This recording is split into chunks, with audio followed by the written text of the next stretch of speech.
now take your seat. And now, let us hear an opening remark to be given to us by Ma'am Nefo M. Antonio, our Junior Department Academic Coordinator. A round of applause, please.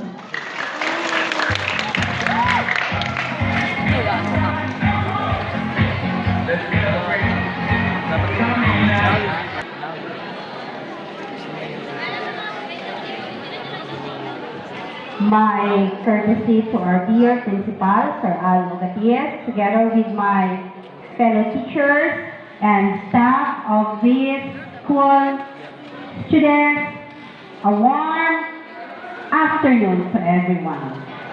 Warm ba? Yes, of course.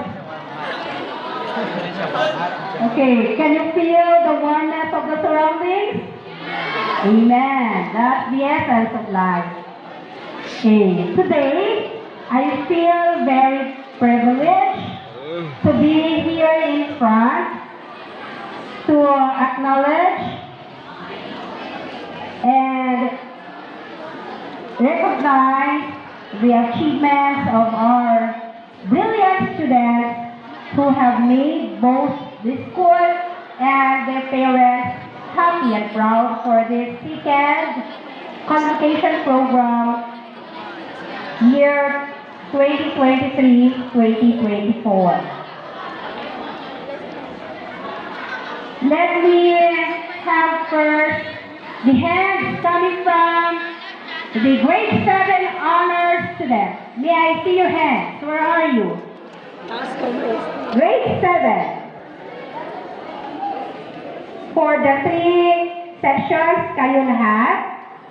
Okay. Ang iba doon sa kabila. Sige. Thank you. How about for the grade 8? Saan kayo? Where are the grade 8 honor students? Wala? Baba ko yung kamay. Can you extend your hand up high? Why kang kabalo? Surprise!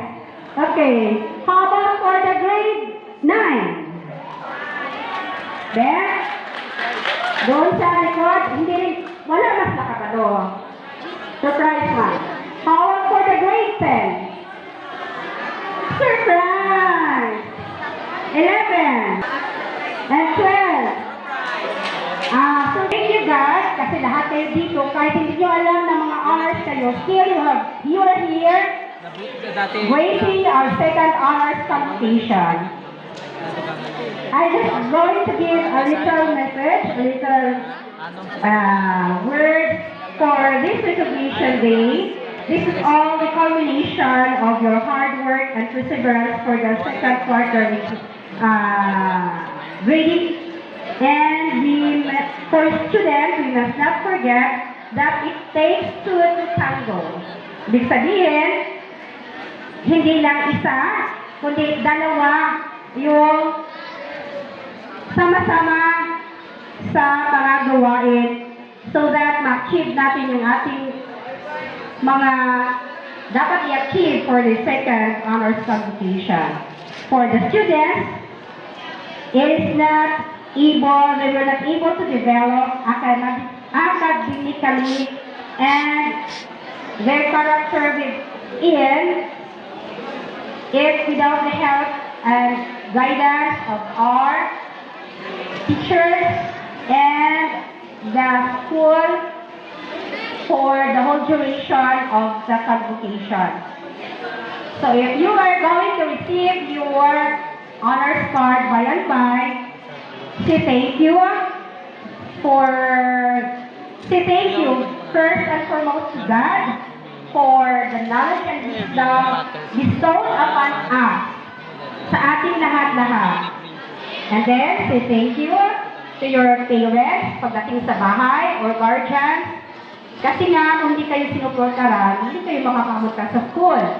Say thank you also to your teachers, sa mga guro na kung saan patuloy na gumagabay at nagbibigay ng kanilang talent, effort para sa inyong lahat and para sa school. And also, say thank you also even to your peers or sa iyong mga klase. Kasi without them, wala rin tayong magagawa. For you cannot live alone. For nobody is an island. Tandaan natin yan. So, this afternoon, by and by, tatawagan yung pangalan. Be proud for you have achieved your dreams. Sino ba bang nangarap dito na magkaroon ng honors? What I did? Ahay, naluyaman.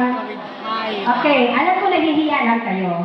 Pero, alam ko, bawat isa sa atin may mga pangarap. And I know for sure, you will be happy by and by kung marinig ninyo yung mga pangalan. Tatawagin ng inyong mga subject teachers, advisors to receive honor cards. So once again, thank you. And congratulations sa lahat-lahat.